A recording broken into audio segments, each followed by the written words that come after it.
સવાર પડતાં દરેક મમ્મીને ટેન્શન થાય છે કે આજે બાળકોના લંચ બોક્સ માટે શું બનાવીશું કે જે ઇઝીલી બની પણ જાય, હેલ્ધી હોવાની સાથે સાથે ટેસ્ટી પણ હોય અને બાળકો એ લંચ બોક્સ ફિનિશ પણ કરે. તો આજે હું તમારા માટે લઈને આવી છું 2 અલગ અલગ પ્રકારના લંચ બોક્સની રેસીપી.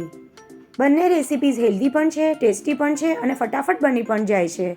તો હું છું નિરાલી અને નિરાલીસ કિચનમાં તમારું સ્વાગત છે. તો પહેલાં આપણે બનાવીશું વર્મીસિલી ઉપમા. તો એના માટે સૌથી પહેલાં એક કડાઈમાં 1 ટેબલસ્પૂન જેટલું ઘી ઉમેરીશું. ઘી ગરમ થાય એટલે આપણે એમાં 1 કપ જેટલી વર્મીસિલી સેવ ઉમેરવાની છે. વર્મીસિલી સેવ તમને કોઈ પણ ગ્રોસરી સ્ટોરમાં મળી જશે. ગેસની સ્લો ફ્લેમ પર આ સેવને બરાબર શેકી લેવાની છે. બહુ વધારે શેકવાની જરૂર નહીં પડે, ફક્ત 2 થી 3 જ મિનિટમાં આછો ગોલ્ડન કલર આવી જાય ત્યાં સુધી સેવને શેકવાની છે. તો 2 થી 3 જ મિનિટમાં સેવનો કલર ચેન્જ થઈ ગયો તો ગેસને બંધ કરી દઈશું અને સેવને ઠંડી કરવા માટે એક પ્લેટમાં ટ્રાન્સફર કરી લઈશું.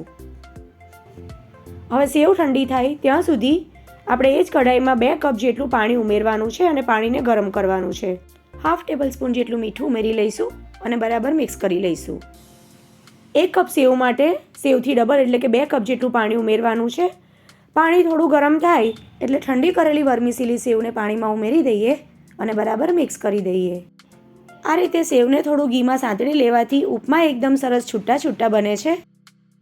આ સેવને તમારે પૂરેપૂરી કૂક નથી કરવાની. આપણે જેમ પાસ્તા કે નૂડલ્સને બોઇલ કરીએ ને, બસ સેમ એ જ રીતે 80% જેટલી જ બોઇલ કરવાની છે. તો ગેસની હાઈ ફ્લેમ પર 3 થી 4 મિનિટ સુધી મેં એને ઉકળવા દીધી. હવે આપણે એને ચેક કરી લઈએ. તો તમે જોઈ શકો છો સેવને આ રીતે પ્રેસ કરતાં તરત જ નથી તૂટી જતી. તો બસ સેવને આપણે આટલી જ બોઇલ કરવાની છે. તો ગેસને હવે બંધ કરી દઈશું અને સ્ટ્રેનરથી ગાળી લઈશું. સ્ટ્રેનરમાં ગાળ્યા પછી થોડું ઠંડુ પાણી ઉમેરી લેવાનું જેથી એ ઓવરકુક ના થઈ જાય. અને ત્યાર પછી એક પેનમાં 2 ટેબલસ્પૂન જેટલું ઘી ઉમેરીશું. ઘી ગરમ થાય એટલે 2 ટેબલસ્પૂન જેટલા શિંગદાણા અને 8 થી 10 કાજુના ટુકડા લીધા છે. અહીં જો તમને ઘી ના ભાવતું હોય તો તેલ પણ લઈ શકાય અથવા તો અડધું ઘી અને અડધું તેલ એ રીતે પણ કરી શકાય. હવે એકાદ મિનિટ બાદ તમે જોઈ શકો છો કે કાજુનો કલર ચેન્જ થઈ ગયો અને શિંગદાણા પણ સંતળાઈ ગયા. તો હવે આપણે એને એક બાઉલમાં ટ્રાન્સફર કરી લઈએ અને હવે એ જ પેનમાં 1/2 ટીસ્પૂન જેટલી રાઈ અને 1/2 ટીસ્પૂન જેટલું જીરું ઉમેરી અડધી મિનિટ માટે સાંતળી લઈએ અને ત્યાર પછી 1 ટીસ્પૂન જેટલી અડદની દાળ ઉમેરી લઈએ. એને પણ થોડો ગોલ્ડન કલર આવે ત્યાં સુધી સાંતળી લઈએ. ઘણા લોકો ચણાની દાળ પણ ઉમેરે છે, પણ ચણાની દાળને સંતળાતા થોડી વાર લાગે છે એટલે મેં નથી ઉમેરી. ત્યાર પછી 2 લીલા મરચાંના ટુકડા અને 5 થી 6 મીઠા લીમડાના પાન ઉમેરી બધી જ વસ્તુને એકદમ સારી રીતે સાંતળી લઈએ. હવે તમે જોઈ શકો છો કે દાળનો કલર પણ ચેન્જ થઈ ગયો.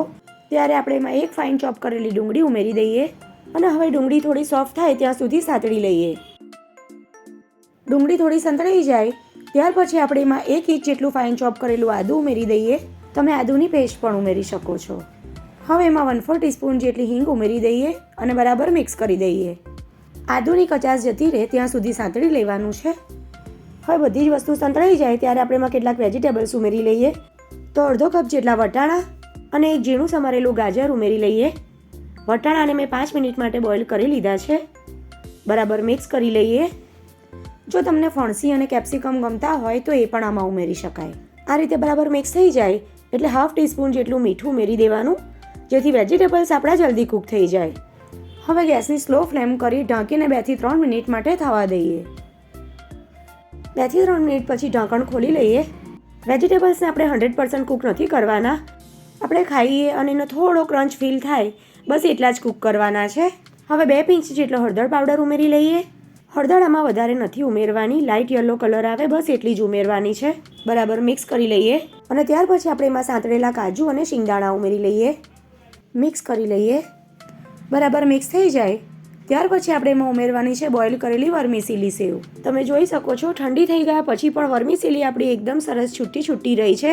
અહીં જો ઠંડી થયા પછી તમને એવું લાગે કે સેવ ભેગી થઈ ગઈ છે તો થોડું ઠંડુ પાણી ઉમેરી લેવાનું એટલે તરત જ એ છૂટી થઈ જશે. વેજીટેબલ્સ સાથે બરાબર મિક્સ કરી લઈએ અને હવે લાસ્ટમાં અડધા લીંબુનો રસ અને 1 ટીસ્પૂન જેટલી ખાંડ ઉમેરી બરાબર મિક્સ કરી લઈએ. મીઠું આપણે ઉમેરેલું છે એટલે અત્યારે નહીં ઉમેરવાનું. લીંબુની ખટાશને બેલેન્સ કરવા માટે મેં ખાંડ ઉમેરી છે, પણ જો તમને ના ગમતી હોય તો નહીં ઉમેરવાની. હવે આ રીતે મિક્સ થઈ જાય એટલે ઉપરથી થોડા લીલા સમારેલા દાણા ઉમેરી દઈએ અને બસ તૈયાર છે આપણો ગરમા ગરમ વર્મિસેલી ઉપમા. હવે બાળકોનું લંચ બોક્સ રેડી કરી લઈએ. તો આ લંચ બોક્સ મેં મારા નાના સન માટે ફ્લિપકાર્ટ પરથી પરચેસ કર્યું છે અને એને બહુ જ ગમ્યું. જો તમને પણ ગમ્યું હોય ને તમારે આ લંચ બોક્સ ઓર્ડર કરવું હોય તો એની લિંક હું તમને ડિસ્ક્રિપ્શન બોક્સમાં આપી દઈશ. તો ગરમા ગરમ ઉપમા સાથે મેં મૂકી દીધા થોડા ડ્રાય ફ્રૂટ્સ, થોડી ઓરેન્જીસ અને બસ તૈયાર છે આપણું super healthy lunch box. I hope કે તમને આ રેસીપી ગમી હશે. એકવાર જરૂરથી ટ્રાય કરજો. હવે આપણે બનાવીએ ઇન્સ્ટન્ટ સોજી અપ્પમ. તો એના માટે એક બાઉલમાં 1 કપ જેટલો સોજી ઉમેરી લઈએ. સાથે જ અડધો કપ જેટલું ખાટું દહીં ઉમેરી લઈએ. 1 કપ સોજી માટે અડધો કપ ખાટું દહીં ઉમેરવાનું છે. સાથે જ અત્યારે મેં 1 કપ જેટલું પાણી લીધું છે. તો થોડું થોડું પાણી ઉમેરતા જઈને બરાબર મિક્સ કરી અને અપ્પમ માટેનું બેટર તૈયાર કરી લઈએ. પાણી ઉમેરતી વખતે બિલકુલ ગભરાવાની જરૂર નથી. બધું જ પાણી એમાં સમાઈ જશે કારણ કે સોજી બધું જ પાણી એબ્ઝર્વ કરી લેશે. તો બધું જ પાણી મેં અત્યારે ઉમેરી લીધું. 1 કપ સોજી માટે 1 કપ પાણી અને અડધો કપ મેં દહીં ઉમેર્યું છે. હવે બેટર આપણું આ રીતનું તૈયાર થઈ જાય એટલે ઢાંકીને આપણે એને 30 મિનિટ માટે રેસ્ટ આપી દઈશું, જેથી અપ્પમ આપણા એકદમ સોફ્ટ બને. હવે મેં 1 ટેબલસ્પૂન જેટલી ચણાની દાળ અને 1 ટેબલસ્પૂન જેટલી અડદની દાળને 2 થી 3 વાર પાણી બદલીને સારી રીતે ધોઈને પલાળી રાખી છે. હવે દાળ અને સોજી પલળે ત્યાં સુધીમાં એક પેનમાં 3 ટેબલસ્પૂન જેટલું તેલ ઉમેરીશું. તેલ ગરમ થાય એટલે એમાં 1/2 ટીસ્પૂન જેટલી રાઈ ઉમેરી લઈએ અને રાઈ ક્રેકલ થાય એટલે એમાં પલાળીને કોરી કરેલી ચણાની અને અડદની દાળ ઉમેરી લઈએ. સાથે જ 5 થી 6 મીઠા લીમડાના પાન અને 2 ફાઇન ચોપ કરેલા લીલા મરચાં ઉમેરી લઈએ અને અડધા ઇંચ જેટલા આદુની પેસ્ટ ઉમેરી લઈએ. ગેસની સ્લો ફ્લેમ પર બધી જ વસ્તુને એકદમ સારી રીતે સાંતળી લેવાની છે. આ અપ્પમમાં આપણે લાલ મરચાંનો બિલકુલ જ ઉપયોગ નહીં કરીએ. તો મરચાંનું પ્રમાણ તમે તમારા બાળકની ચોઈસ પ્રમાણે પ્લસ માઇનસ કરી શકો છો. હવે દાળ આપણી એકદમ સરસ ગોલ્ડન કલરની થઈ જાય એટલે આપણે એમાં ઉમેરવાની છે 1 મોટી ફાઇન ચોપ કરેલી ડુંગળી. બરાબર સાંતળી લઈશું. ગેસની ફ્લેમ સ્લો જ રાખવાની છે અને ડુંગળી થોડી સોફ્ટ થાય ત્યાં સુધી મેં એને સાંતળી લીધી. અને ડુંગળી સાંતળી જાય એટલે અડધું ફાઇન ચોપ કરેલું કેપ્સિકમ અને 1 ગ્રેટ કરેલું ગાજર ઉમેરી દઈશું. ગાજરને આ રીતે ગ્રેટ કરીને ઉમેરવાથી એ જલ્દી સોફ્ટ થઈ જાય છે. ગેસની સ્લો ફ્લેમ પર આપણે એને લગભગ 2 થી 3 મિનિટ સુધી આ રીતે સાંતળી લેવાનું. અત્યારે આપણે એમાં કોઈ જ મસાલા નથી કરવાના. તો 3 મિનિટ જેટલો સમય થયો અને મસાલો આપણો તૈયાર થઈ ગયો. ગેસને હવે બંધ કરી દઈશું અને એને ઠંડુ થવા દઈશું. હવે આપણે બેટરને ચેક કરી લઈએ. તો તમે જોઈ શકો છો સોજી બધું જ પાણી એબ્ઝર્વ કરીને પહેલાં કરતાં એની કન્સિસ્ટન્સી વધારે ઠીક થઈ ગઈ છે અને અપ્પમ બનાવવા માટે બિલકુલ પરફેક્ટ છે. હવે આપણે એમાં સ્વાદ પ્રમાણે મીઠું ઉમેરી લઈએ અને તૈયાર કરેલો વેજીટેબલ્સવાળો મસાલો ઉમેરી લઈએ. બસ બીજા કોઈ જ મસાલા આપણે એમાં નથી ઉમેરવાના. થોડા લીલા ધાણા ઉમેરી દઈએ અને બધી જ વસ્તુને એકદમ સારી રીતે મિક્સ કરી દઈએ. હવે મસાલો બરાબર મિક્સ થઈ ગયો છે ત્યારે અપ્પમને ફૂલેલા અને સોફ્ટ બનાવવા માટે આપણે એમાં 1 ટીસ્પૂન જેટલો ઈનો ઉમેરી લઈએ અને ઈનોને એક્ટિવેટ કરવા માટે આપણે એમાં 2 થી 3 ટેબલસ્પૂન જેટલું પાણી ઉમેરી લઈએ. ઈનો ઉમેર્યા પછી બેટરને વધારે વાર નથી રહેવા દેવાનું અને બેટરને આપણે એક જ ડિરેક્શનમાં બરાબર મિક્સ કરી લેવાનું છે. તમે જોઈ શકો છો ઈનો ઉમેર્યા પછી તરત જ બેટર આપણું એકદમ સરસ ફૂલી ગયું છે. તો ઈનો ઉમેર્યા પછી બેટરને વધારે નહીં રહેવા દેવાનું, નહીં તો ઈનોની ઇફેક્ટ ઓછી થઈ જશે અને અપ્પમ તમારા સોફ્ટ નહીં બને. હવે ગેસ ઓન કરી એક અપ્પમ પેનમાં 1 ડ્રોપ જેટલું તેલ ઉમેરી દઈએ અને બ્રશથી થોડું સ્પ્રેડ કરી લઈએ. હવે પેનના ખાનામાં જેટલું બેટર સમાય એટલું ચમચીની મદદથી ઉમેરી લેવાનું. ગેસની ફ્લેમ અત્યારે સ્લો જ રાખવાની છે અને બધા જ ખાનામાં આ રીતે બેટર ઉમેરી લેવાનું છે. હવે ઢાંકણ ઢાંકીને એને 2 થી 3 મિનિટ માટે થવા દઈએ.